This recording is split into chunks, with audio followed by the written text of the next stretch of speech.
आपने तो मेरे 2 घंटे ले लिए। मैंने कहा रोज ले लिए? मैंने कहा मैंने आपके 2 घंटे कैसे चुरा लिए? बोले आपने कहा अपने अन्नमय कोश को ठीक रखो, प्राणमय, मनोमय, विज्ञानमय, आनंदमय कोश को ठीक रखो।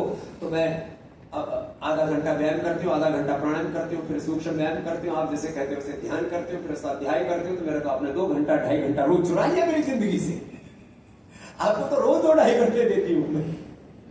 तो आप जितने भी यहां पर सेमिनार में आए हो, आधा घंटा अन्नमय कोश के लिए बलम उपास नमात्म बल हिरेन लभ्या।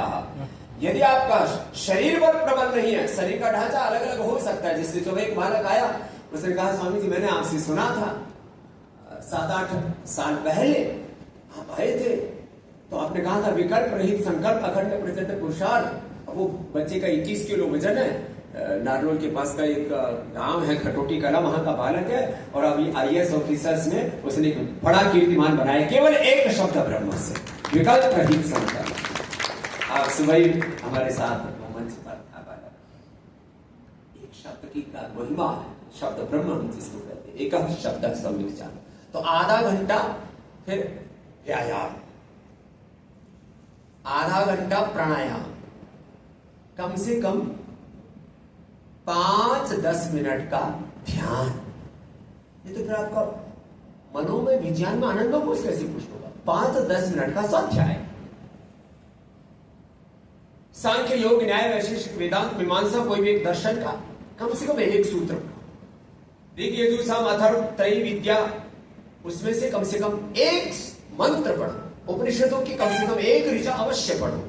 श्रीमद् भगवत गीता का कम से कम एक श्लोक अवश्य पढ़ो। एक व्यवस्था बना लो। जैसे आज हमको उपहार में आदरणीय कोठारी साहब ने आत्म तत्व का विस्तार, फिर उच्च शिक्षा में भारतीय दृष्टि, और फिर गतिविधियों का आलय, ये जो हमारा विद्यालय कैसा हो हमारा, इसके लिए बहुत पुरुषार्थ के, इसके लिए जोरदार है। इतनी मूलक दृष्टि को हमारे समूह को, तो आपका टाइम मैनेजमेंट ऐसे करो कि आप अपना व्यष्टि और समष्टि की बात हमारे श्रद्धेय किसी साथ कर रहे हैं। व्यष्टि और समष्टि ये दोनों भिन्न तत्व नहीं है, एक सीक्वेंस है। जैसे बॉडी में 37 ट्रिलियन सेल्स, उनसे बने हुए अलग अलग टिश्यू ऑर्गन्स, उनका डिसाइड वर्क, निर्धारित कार्य बिल्कुल अलग है। लीवर का काम अलग, किडनी का काम अलग, स्प्लीन का काम अलग, आंतों का काम अलग, प्रोस्टेट का काम अलग, यूट्रस का काम अलग, ओवरी का काम अलग। एक दूसरे के पड़ोस में रहते, लेकिन जमीन आसमान का अंतर है कामों में। आंतों का काम अवशोषण करना, लीवर का काम पूरे शरीर के को सारे पोषक तत्वों को संग्रहित करके संप्रेषित करना, पोषण करना। किडनी का काम शरीर से, लीवर सब चीजों को सोख करके शरीर को देता, किडनी शरीर के विजातीय तत्वों को निकालती है, वो संग्रहित नहीं करती है, वो खाली जो है छानने का काम कर रही है।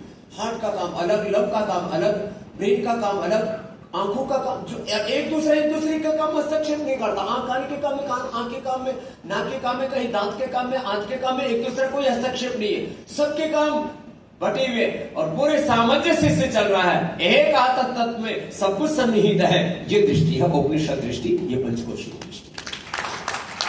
तो ऐसे अपने